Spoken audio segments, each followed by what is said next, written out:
Most people watch football emotionally, but analysts and coaches watch it with intention. I'm going to walk you through a step-by-step method of analysing football matches, which is simple and easy to follow. Now, for the first 10 minutes of the game, don't write anything down, just watch the game. And I think this is quite an underrated method of analysis, because oftentimes if you go in with the intention of analysing something, you often try searching for things that aren't there yet. Now, step number 2.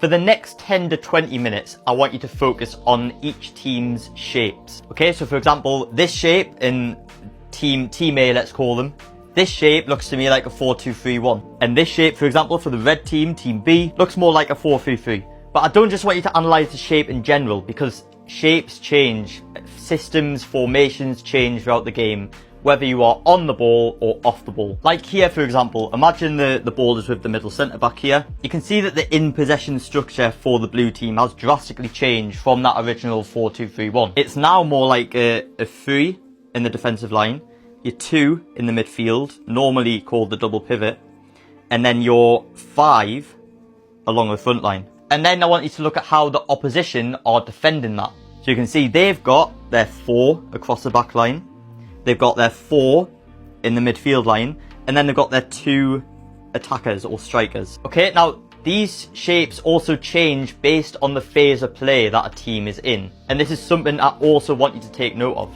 So let's again use the example of the blue team in this situation. You can see their structure in this phase has the 2 centre backs, the goalkeeper is involved in this build-up pattern, and then you've got these 4 players here all playing on the same line. So 2 full-backs and 2 centre midfielders. This is a common shape used in football in build-up patterns because it utilises the goalkeeper, and that can create an overload in the first phase.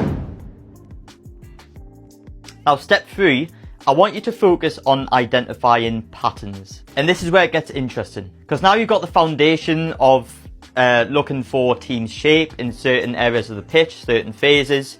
You can now start to dive deeper into certain zones on the pitch and identify patterns. Now, what I mean by that is player movements, okay? Where's the space? Where's the most space on the pitch? Where's the space being created? Okay. What are some of the passing patterns that teams are using? Which players are the most heavily involved? Are they exploiting overloads on the pitch? And a pattern, obviously, is something that doesn't just happen once.